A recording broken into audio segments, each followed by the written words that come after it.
सुल्तानपुर में आजाद समाज पार्टी ने युवाओं के हितों, प्रतियोगी परीक्षाओं में पारदर्शिता और हालिया छात्र आंदोलनों के दौरान हुई घटनाओं की निष्पक्ष जांच की मांग को लेकर राष्ट्रपति के नाम संबोधित ज्ञापन मजिस्ट्रेट को सौंपा है। पार्टी कार्यकर्ताओं ने परीक्षा और भर्ती व्यवस्था में व्यापक सुधार के साथ ही कई महत्वपूर्ण मांगे उठाई हैं। दरअसल आज आजाद पार्टी समाज पार्टी के जिलाध्यक्ष राजकुमार भीम के नेतृत्व में कार्यकर्ताओं ने राष्ट्रपति के नाम संबोधित ज्ञापन जिलाधिकारी को सौंपा। उन्होंने कहा कि देश के करोड़ों छात्र युवा शिक्षा व्यवस्था की विश्वसनीयता, प्रतियोगी परीक्षाओं की निष्पक्षता, भर्ती प्रक्रियाओं में पारदर्शिता और रोजगार के अवसरों को लेकर गंभीर चिंता में है। पार्टी ने हालिया छात्र आंदोलनों के दौरान हुई घटनाओं की निष्पक्ष जाँच कर दोषियों पर कार्रवाई की मांग की है।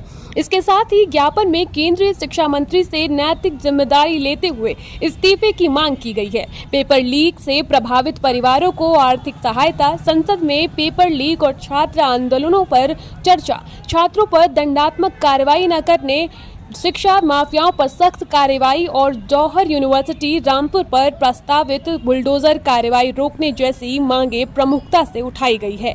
इसके साथ ही आजाद समाज पार्टी ने पुलिस कार्रवाई की निष्पक्ष जांच, प्रदर्शन के दौरान हुई घटनाओं की जवाबदेही तय करने और भविष्य में पुलिस और केंद्रीय सुरक्षा बलों के जवानों की वर्दी पर स्पष्ट नाम पट्टिका अनिवार्य किए जाने की भी मांग उठाई है। साथ ही परीक्षा और भर्ती प्रक्रिया को पूरी तरह से पारदर्शी, सुरक्षित और समयबद्ध बनाने पर जोर दिया गया है।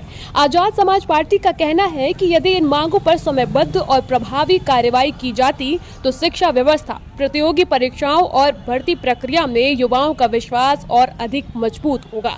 फिलहाल पार्टी ने सरकार से ज्ञापन में उठाए गए सभी बिंदुओं पर शीघ्र निर्णय लेने की मांग की है।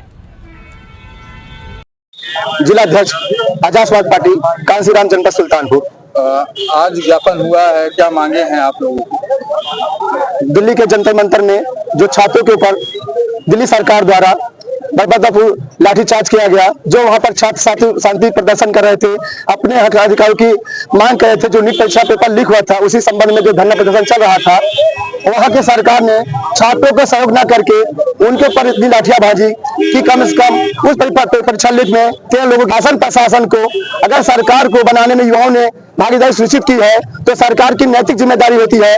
जब बच्चों की भविष्य की बात है तो सरकार को सहयोग करना चाहिए, न कि उन पर लाठियां चलानी चाहिए। आज 2 बजे तक अल्टीमेटर है सीजेपी पार्टी द्वारा कि आज अगर हमारी मांगे नहीं पूरी होती हैं या इस्तीफा नहीं मंजूर होता है तो फिर से धरना चालू होगा। देखिए, जैसे अभी तक जो हमारे पार्टी राष्ट्रीय अध्यक्ष बड़े भाई चंद्रशेखर आजाद का आदेश हुआ था 25 तारीख को अपने मुख्यालय पर, हमारी पार्टियां भीम आर्मी संगठन के दोनों जिलाध्यक्षों को आदेश हुआ था कि आप धरना प्रदर्शन करेंगे, जो भारत के छात्रों की मांगे हैं उसको अपने स्तर पर वहां उठाएंगे।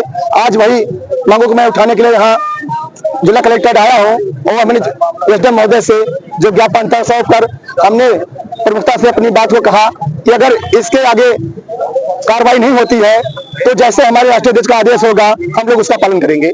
लोगों को हाउस अरेस्ट किया गया है, क्या कहेंगे? प्रशासन की जो तानाशाही है ये चरम पे है, इसको बताने किसी को जरूरत नहीं। चाहे छात्र हो, चाहे किसान हो, कोई भी अगर जब आंदोलन करता है तो उसको लाठियां मिलती है, उसको हाउस अरेस्ट किया जाता है। ये जो है प्रशासन का जो दमनक कार्रवाई है इसको खत्म करें, क्योंकि उनको पता होना चाहिए जिसकी वोटों से आज सरकार बनाए हैं, अगर जनता ने जिसको मालिक बनाया है उसको नौकर भी बना सकता है। ये याद रखें, आने वाले समय में छात्र जो है 2027-2029 में इसका जवाब प्रधानमंत्री मोदी और उनके जो बिगड़े हुए विधायक सांसद हैं उनको जब क्षेत्र में जाएंगे उसका पता चल जाएगा। बीच में हाल ही में कि सोशल मीडिया पर भारतीय जनता पार्टी और उनके समर्थक के लोग कह रहे थे कि जो बीजेपी का प्रोटेस्ट है उसमें अराजक लोग शामिल हो गए, गुंडे लोग शामिल हो गए। हमको पता है जब सरकार के जो लोग हैं वही अराजक हैं।